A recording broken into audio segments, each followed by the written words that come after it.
Assalamualaikum warahmatullahi wabarakatuh. Kembali lagi bersama kami di Podji Podcast Cah Panji. Nah, hari ini sebelum jauh kemana-mana, perkenalkan dulu ya. Perkenalkan dulu, saya Abdul Adim, bisa dipanggil Adim ya. Saya angkatan 19 di Paguyuban, alumni Nurul Jadir Yogyakarta. Nah, jangan lama-lama lah perkenalan kita. Kita perkenalan saja ketika kalian ada di Jogja dan kita ngopi bareng. Kira-kira gitu. Nah, hari ini kita akan ngebahas tentang trilogi santri nih. Trilogi santri yang khususnya ada di pesantren Nurul Jadid. Nah, itu mungkin teman-teman ada yang tahu, tapi ada beberapa banyak mungkin masyarakat umum yang belum memahami hal itu. Nah, hari ini kita akan mendiskusikan hal itu. Kita akan mencoba untuk kemudian membumikan trilogi santri. Kalau di trilogi santri itu biasanya ada al-ihtimamu bi furudil ainiyah, al-ihtimamu bi tarkil kabair, dan husnul adab ma'allah wa mal khalq. Nah, bagaimana itu dan segala macamnya, nah itu akan dibahas di sini. Dan tentunya saya tidak sendiri nih. Saya bakalan ditemani oleh teman sharing ya. Kita anggap saja itu sebagai teman sharing kita untuk membahas ini. Siapa itu? Yaitu Cak Adi Chandra Wirinata. Selamat siang Cak Adi. Selamat siang. Sehat ya? Alhamdulillah. Sehat. Sebelum kita jauh kemana-mana, mending kita ngopi dulu ya. Minum dulu ya, biar enak kita ya.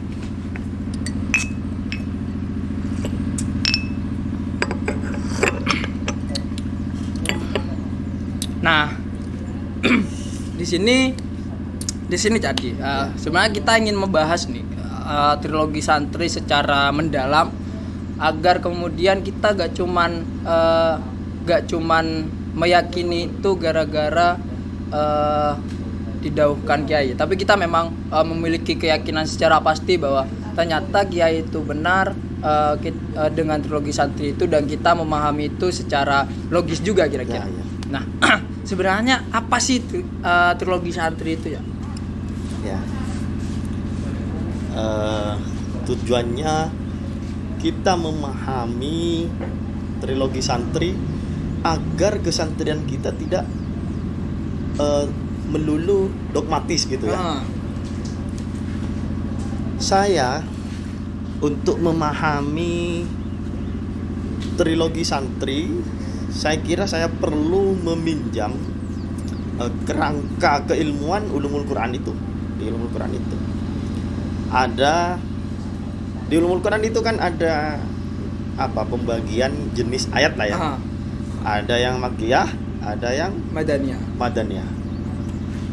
Yang makkiyah itu karena turun di Mekah, yang madaniyah karena turun di Madinah. Tapi yang pengen saya pinjam bukan hal itu, tapi karakter ayatnya. Yang makkiyah itu memiliki karakter khas, yaitu yang memiliki kandungan-kandungan ayat yang mengatur hubungan, bukan mengatur ya mengatur sih, tapi lebih tepatnya menjelaskan bagaimana manusia menjalani atau menjalin hubungan dirinya dengan Tuhan. Berbeda dengan madaniyah, yaitu yang lebih banyak ya mungkin juga mengatur hubungan dirinya dengan Tuhan, tetapi tidak secara langsung melalui kegiatan-kegiatan sosial, pembangunan peradaban, ekonomi gitulah. Gitulah. Makanya itu menjadi Madinah bukan karena karena dia turun di Madinah.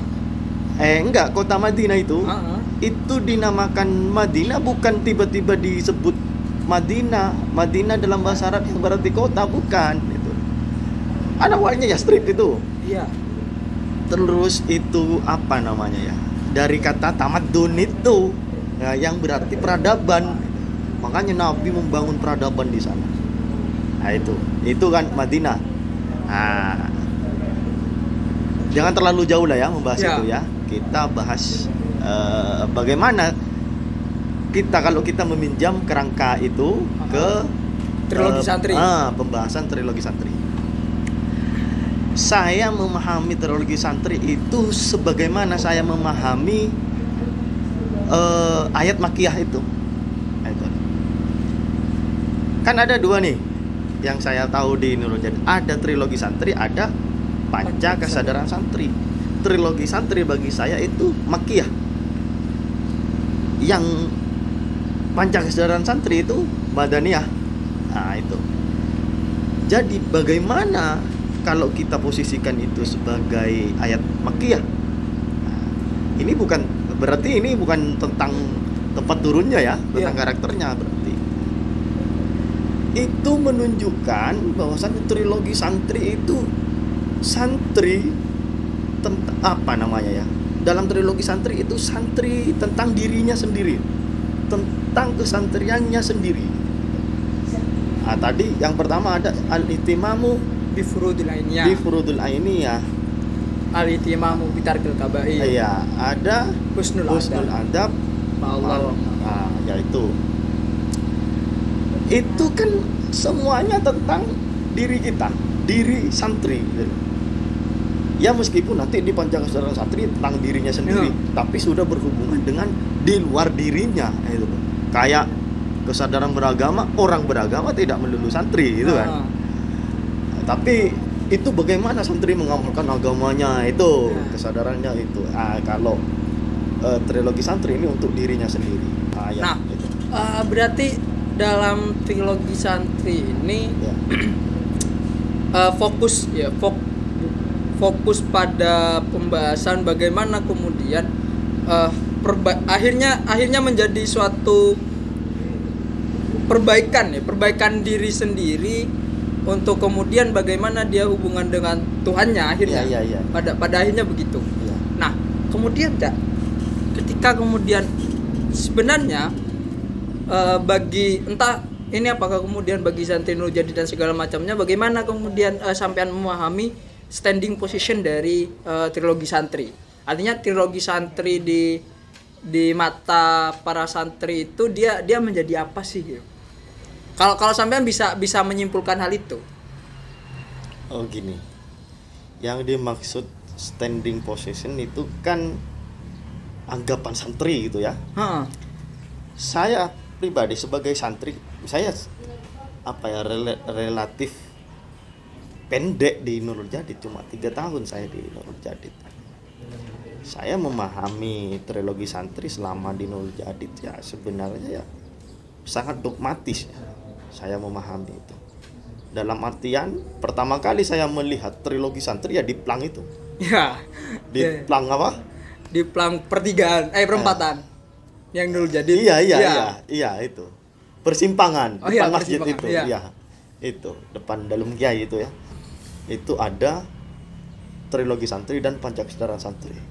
Tapi secara tidak sadar saya ingin melakukan apa yang ada di trilogi santri. Saya kira bukan cuma saya, tapi semua santri pasti ini loh, ingin melakukan ini. Itu sangat dogmatis sekali bagi saya. Bahkan ketika dijelaskan itu kan apa namanya ya, dijelaskan di mana oleh para pengurus Osabar ya. Ya, Osabar. Iya apa kayak orientasi santri baru biasanya itu biasanya. Itu kan sebenarnya apakah pernah dijelaskan bagaimana terbentuknya trilogi santri? Apakah itu susunannya secara prioritas apa begitu saja? Ini sebenarnya perlu untuk dikaji. Kajian-kajian trilogi santri sendiri itu ya. Itu perlu. Saya sekarang juga ingin menyampaikan bagaimana cara mengamalkan, atau mungkin orang punya cara-cara sendiri untuk mengamalkan itu. Bisa. Tapi apakah ini susunannya prioritas atau tidak? Itu juga perlu. Iya, sebelum kesana Cak, kan kita memahami bahwa trilogi santri yang kata sampean maksud hari ini masih dogmatis lah kira-kira. Nah, kemudian bagaimana sih sebenarnya? Karena tadi ngelanjut juga, kayaknya bisa dilanjut sih sebenarnya. Implementasi dari trilogi santri itu. Karena kemudian bicara posisi prioritas dan segala macamnya ya. Mungkin bisa disinggung dikit lah. bagaimana kemudian ketika ada hal yang prioritas itu tadi, bagaimana kita melakukan itu. Kemudian jika kemudian tidak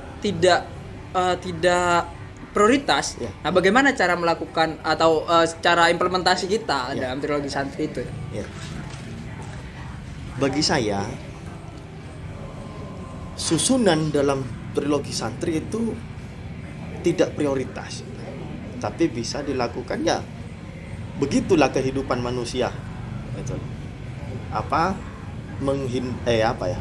Memperhatikan furudul ainiyah, mawas diri dari dosa-dosa besar dan berperilaku baik ya, berakhlak baik kepada Allah dan pada sesama makhluk. Nah, itu saya kira itu sangat kait-mengkait, berkelindan.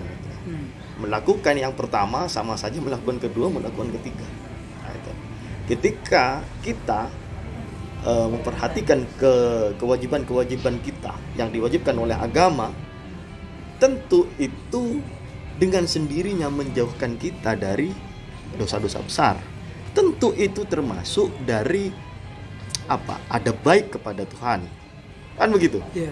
Seperti saya mewajibkan atau sampean mewajibkan ke saya melakukan kewajiban sampean, berarti secara otomatis saya meninggalkan larangan sampean.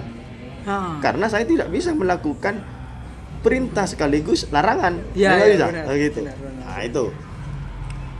Dengan begitu hubungan saya dengan sampean itu baik. Iya kan?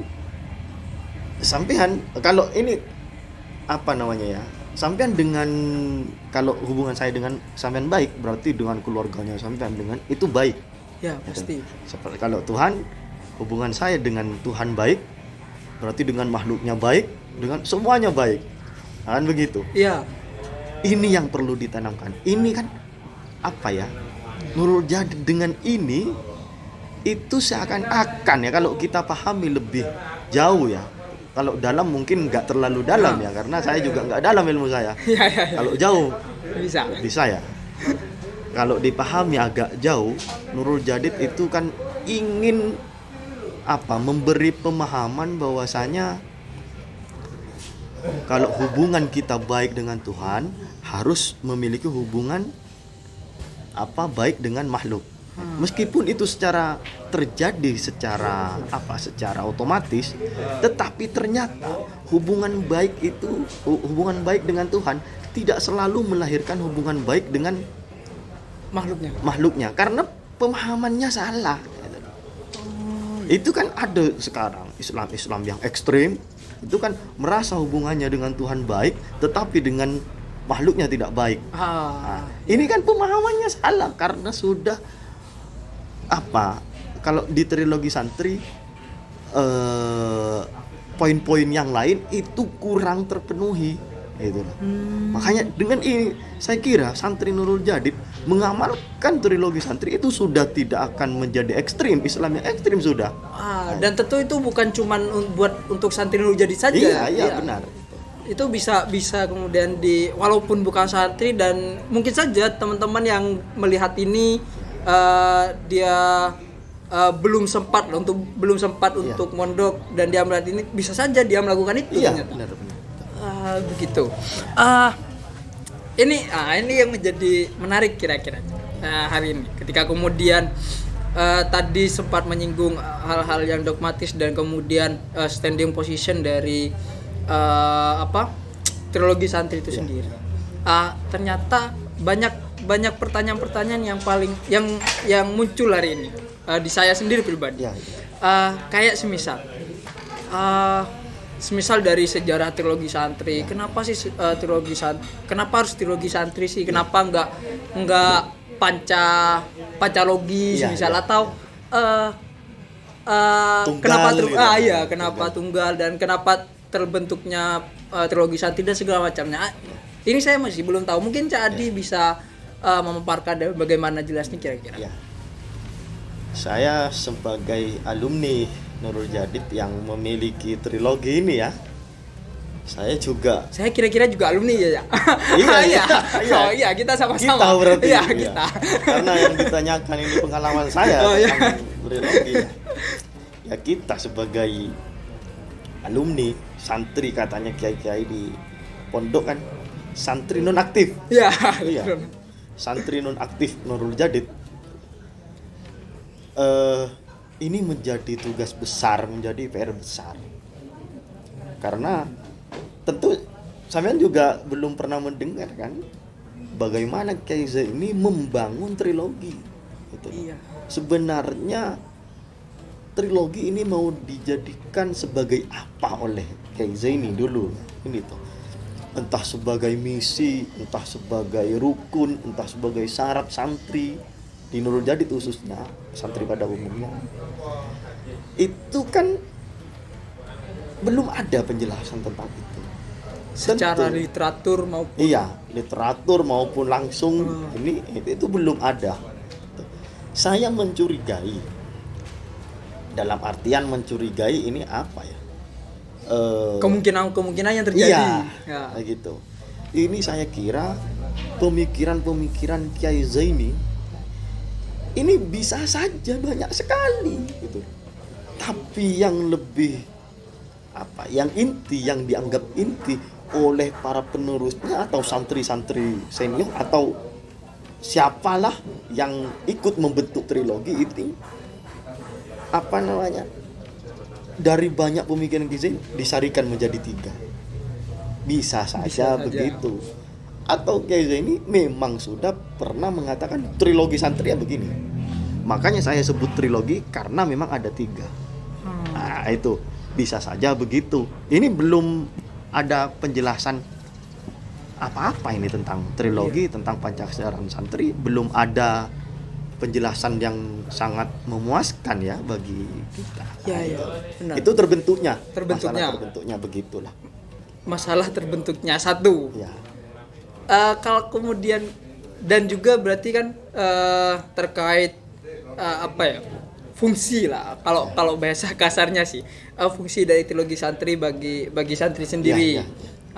Itu kan tadi juga disebutin bahwa masih banyak masalah ternyata di situ toh. Artinya secara literatur maupun wawancara pun masih belum ditemukan secara pasti bagaimana historis dari trilogi santri itu juga toh. Ya. Nah, terakhir sebelum closing statement, menjadi suatu mungkin saja kenapa kemudian sampai hari ini itu masih belum, dalam tanda kutip, belum terlacak. Apa gara-gara tadi yang kemudian kita anggap sebagai itu dogmatis ya, kita melahap itu secara dogmatis, atau bagaimana sehingga sampai hari ini pun kita belum bisa melacak itu. Ya, ini apa ya? Bagi saya ini pertanyaan yang sangat jauh ya. Oh ya. Bagi saya dalam sekali, karena saya juga apa ya? Sangat mungkin sih seperti karyanya Kiai Zaini yang berupa tafsir, itu sebenarnya kan tafsir Al-Qur'an. Bukan tafsir Al-Fatihah saja, surat Al-Fatihah saja, tapi tafsir Al-Qur'an. Katanya Kiai Amir, Muafiq Amir di Banyuwangi itu, Bustanul Makmur itu.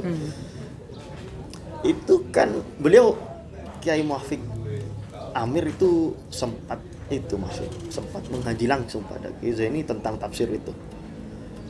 Itu kan Kiai Zaini membaca Al-Qur'an sekaligus langsung ditafsirkan. Dari Al-Fatihah dari awal sampai akhir surat Al-Baqarah. Nah itu. Akhir surat Al-Baqarah Kiai Zaini wafat. Sampai di situ karyanya Kiai Zaini.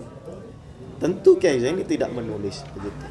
Tapi yang menulis ya santri-santrinya itu. Seperti ulama-ulama dulu memang begitu. Iya. Nah, itu.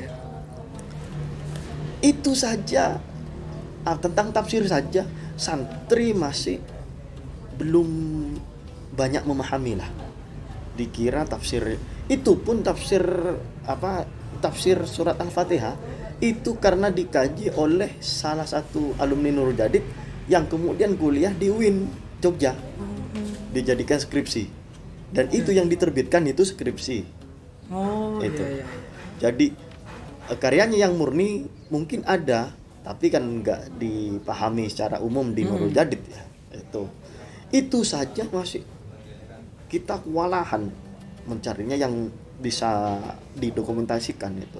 Apalagi tentang trilogi, apalagi tentang Pancasila Santri ini. Nah, itu mungkin salah satu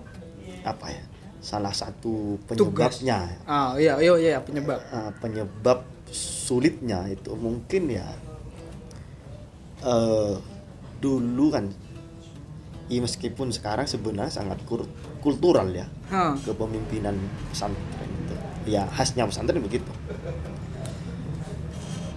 Tapi dulu itu saya baca sejarah, bahkan Kiai Sofyan di Situbondo, santrinya Kiai Zaini itu pernah menjadi PLT lah katakan.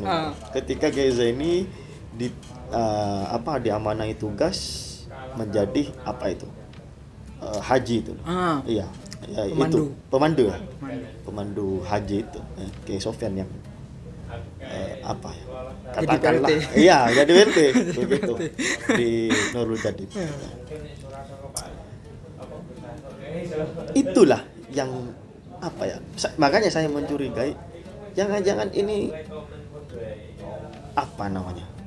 sebuah konstruksi yang dilakukan oleh santri-santri beliau di ketika itu di masa saja ya, bukan hanya Kiai Sofyan ya, tapi ya santri-santri yang lain. Atau saya nggak tahu ya, apakah masanya Kiai Zaini ini sudah selesai baru kemudian sudah dipakai oleh santri, trilogi santri. Paham. Gini loh,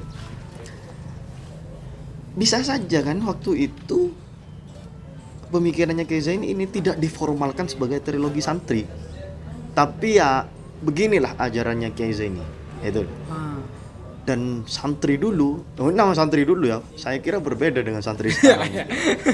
Santri dulu ya, semua yang keluar dari Kiai Zaini diamalkan oleh santrinya. Bahkan saya mendengarkan ceramah-ceramahnya putranya Kiai Sofyan itu sering menyampaikan daunnya Kiai Sofyan yang dari Kiai Zaini. Ceritanya Kiai Sofyan tentang Kiai Zaini itu disampaikan oleh putra-putranya. Ini kan bagi saya ini menunjukkan bahwa santri dulu memang sangat menyatu dengan gurunya itu. Guruku adalah aku, kan begitu. Iya. Kalau santri dulu lah. Jadi wadah terwujud. Iya begitu. Sedangkan santri sekarang bahkan ada beberapa santri yang kalau kita tanyakan judul kitab yang dikaji itu apa, nggak tahu ya kan begitu jawabannya. Yang saya tahu ya kalau pagi mengaji kitab merah karena sambulnya merah. Atau hijau. Iya, sore kitab hijau karena sambulnya hijau, kan begitu. Itu saja jauh loh. Bayangkan coba mau mengamalkan ajaran-ajaran yang terdalam dari Kiai Zaini. Ini kan ajaran-ajaran luar biasa ke trilogi santri ini. Pancasila santri itu luar biasa sekali itu. Susah santri mengamalkan kalau ini kan khas pesantren ya. Mungkin bagi orang yang di luar pesantren mungkin tidak masuk akal. Tapi sambungan kita dengan para kiai itu menentukan kesuksesan kita hidup di dunia. Maksudnya kesuksesan kebaikan gitu. Banyak santri yang tidak ada bekas pesantren di dalam dirinya. Saya nggak tahu, atau jangan-jangan saya juga begitu. Saya nggak tahu. Saya juga begitu kira-kira. Iya makanya. Ya itu, ini saya kira perbincangan ini merefresh kita lah untuk kembali merenungi kesantrian kita. Gitu. Dan tentu juga sebagai santri menjadi sebuah tugas PR besar kira-kira ya.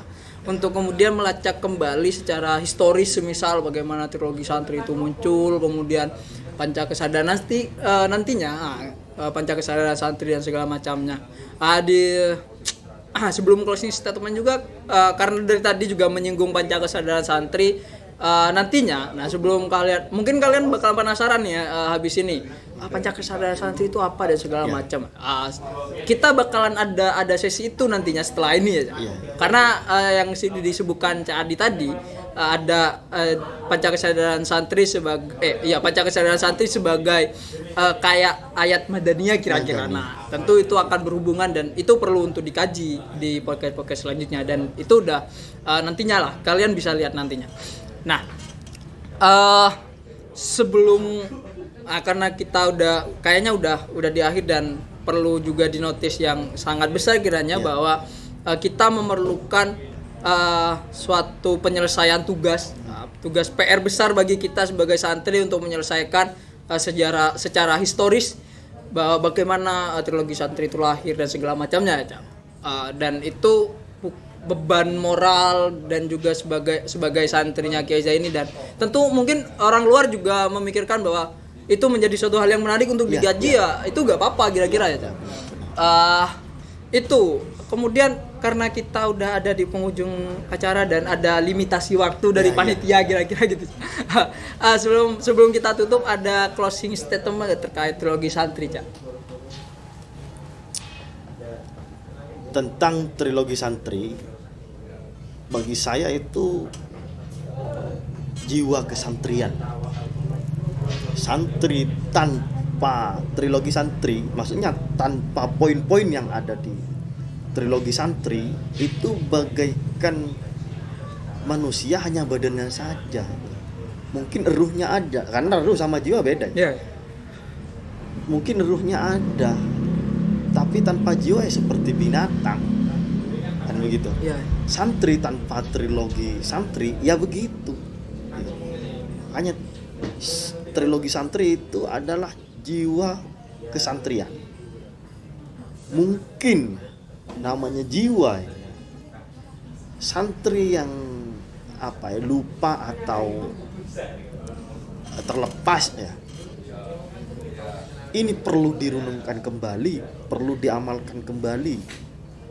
Mungkin tidak secara formal trilogi santri, tapi poin-poinnya harus diamalkan oleh para santri khususnya ya, pada umumnya ya masyarakat semua manusia begitu ya. Meskipun bukan muslim bisa mengamalkan trilogi santri ini. Iya, bisa. Begitu. Nanti husnul adab ma Allah. Nah, di situ doang. Nanti ya sesuai keyakinan masing-masing kira-kira. Begitu. Agar damai dan tentram ya.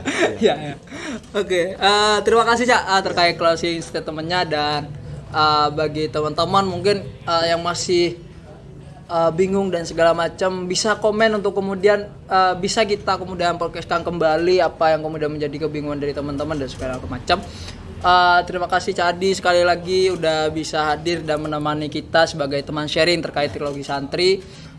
Saya selaku moderator di podcast ini, teman sharing bagi teman-teman sekalian juga.